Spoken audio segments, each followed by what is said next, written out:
Guys, I would just like to give you the formal heads up, and you heard it here first about the upcoming bear attack on the Western NATO, where we get our arms ripped off and partially eaten because we're being too effing arrogant, too freaking arrogant. So I am Spanish Kiwi, mostly Spanish, a little bit Kiwi, so I can't speak for certain other European countries, and I won't. It's not my place. It's not my intention. I will say there is a certain arrogance throughout the West at this time, and it is especially strong in the Anglo-Saxon countries, being in descending order of population from greatest to least: United States, UK, Canada, Australia, New Zealand. Europe, there's quite a bit of arrogance and overconfidence in Europe as well, Eastern Europe, Western Europe. It's not nearly as bad as in the Anglo-Saxon countries, but the entire West is overconfident.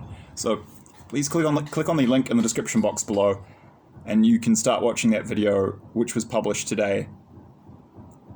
And you'll see Putin giving a warning to Poland and the West, talking about the historical context in terms of the territory Poland has now, and he describes some of the Western Polish lands as, quote, Stalin's gift to Poland. Putin is a psychopath. I try to stay neutral on this stuff, not take sides. I'm not pro-Putin, I'm not anti-Putin. I will say you got to give it to him. He's an excellent statesman, and he's charming and extremely eloquent and intelligent as a speaker. He makes a lot of our leaders look like a joke, especially Joe Biden. But I mean, yeah, most of the Anglo-Saxon prime ministers and presidents just, I mean, they're not even in the same league. And watch that video and you'll see he gives this warning, and he's very calm, he's very confident, and very self-assured. Now, tell me, when you watch that clip, do those sound like the words of a man who's bluffing? Do those sound like the words of a man who does not know what he's doing? And ask yourself, do those sound like the words of a man who is not willing to back up words with action?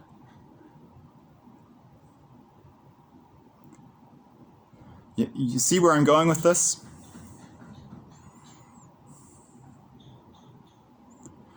Since the end of World War II in 1945, the West has had an unparalleled run of prosperity and abundance. And the baby boomer generation, I mean, it's not the baby boomer generation. I'm not going to point fingers at generations. It's all of us. Everyone born after 1945, we've lived through what's, I think historians are starting to call the long peace, from 1945 to 2022. I mean, World War III it's basically starting now. I don't know if it's when they'll officially call it, looking back, but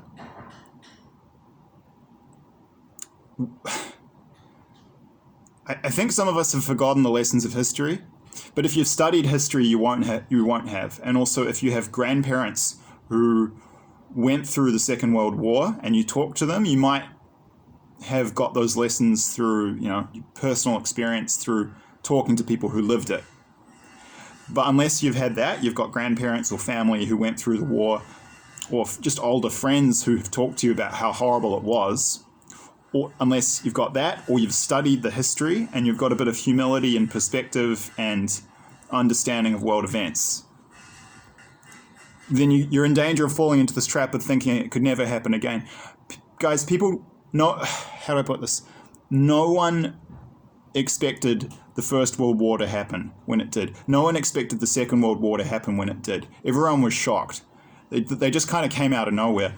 To be honest with you, this is all planned at a very high level. At the highest levels, there's definitely an element of this all being orchestrated and planned in advance. But there's some conspiracy here, but that's a separate topic, and I don't want to go into that.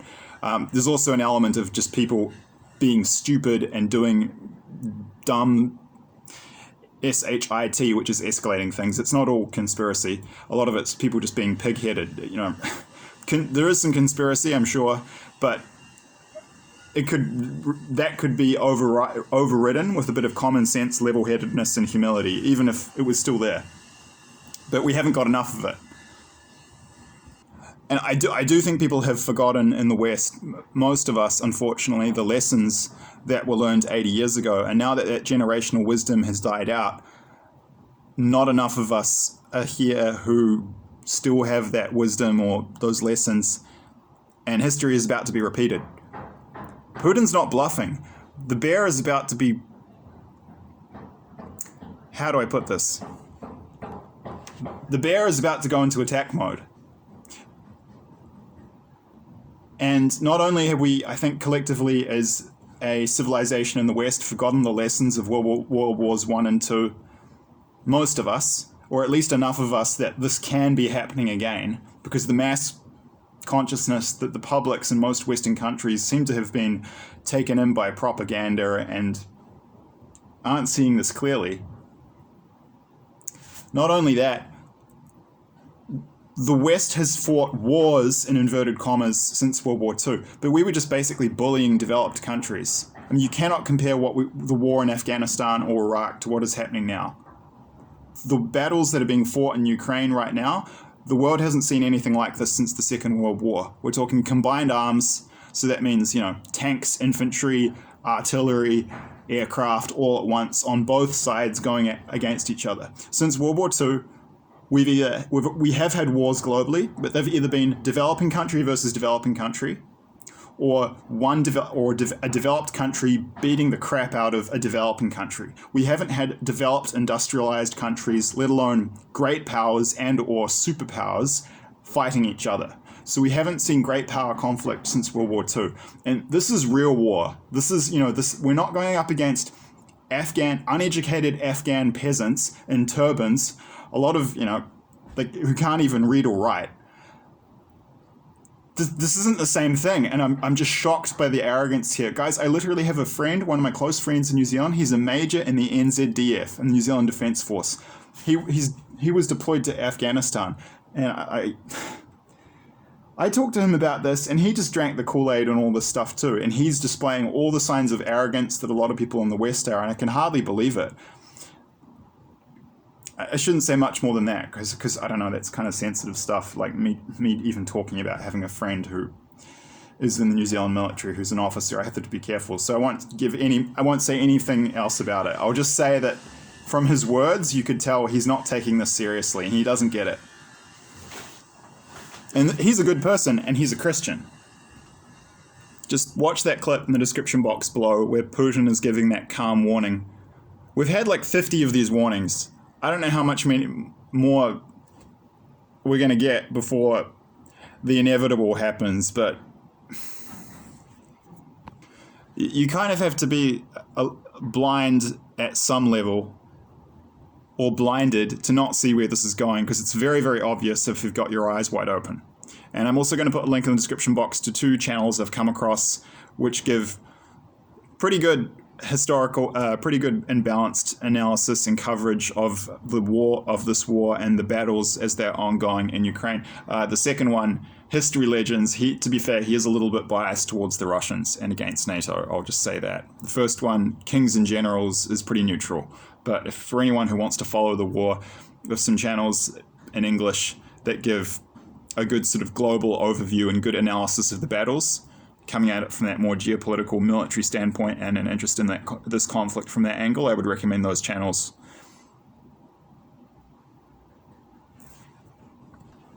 Guys, it's just weird. We're sleepwalking into a catastrophe, and you don't need much humility, global perspective, and knowledge of history to see it.